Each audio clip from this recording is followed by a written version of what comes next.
Hey, and welcome to What's So Cool About History. This week, in honour of the fact that I got annoyed and shaved off my beard, I thought we could touch upon the Grand Embassy of Peter the Great. So who, what, where, and when was Peter the Great? Simply put, Big Pete, who stood at about 6'8", was Tsar of Russia from the late 1600s right through till 1725. Although in this time, he didn't necessarily rule through his own right or without a regent up until 1696.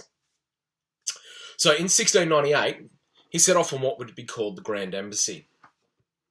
Up until this time, Russia had been a cold and landlocked nation, very insulated from the outside world with little contact with either European or Asian powers of the time, unless it involved war.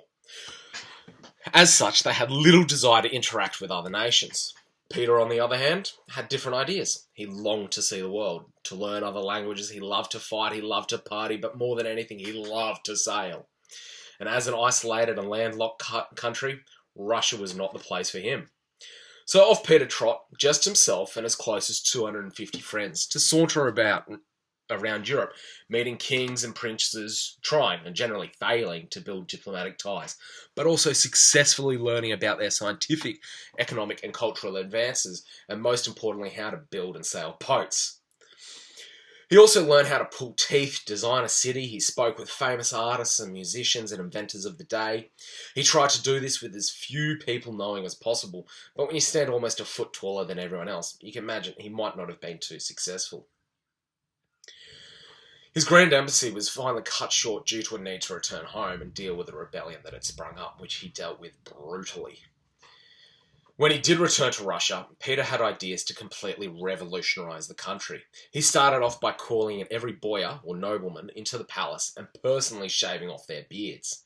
At this point in time, every man in Russia had a beard, not just because it was fashionable at the time, but also because of the cold, and most importantly for religious reasons. Russia was one of the only countries around that held beards to be fashionable. To shave off their beard was a sign of disrespect and shame for many men. Over the coming years, only the most senior religious clerics were allowed to keep their beards, otherwise they were forced to pay a beard tax of about 100 rubles a year. While it might be considered a small act, at the time it was symbolic of drawing Russia into the 17th and 18th century.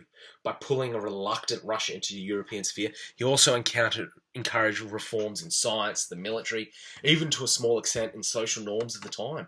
The seeds were set for Russia to join Europe, and the result was a massive expansion of Russian territory and influence.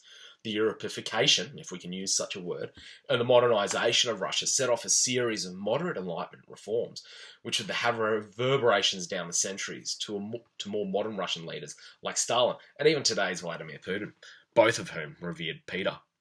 And it's because of these acts to revolutionise and modernise an ancient and reluctant Russia that makes the Grand Embassy and Peter with his beard shaving so cool. Hey, I hope you like watching What's So Cool About History as much as I'm enjoying making these videos.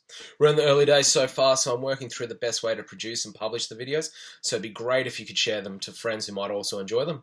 If you want to stay connected, follow on Facebook, YouTube and Instagram, where I'll have little snippet videos coming out shortly. Just search What's So Cool About History.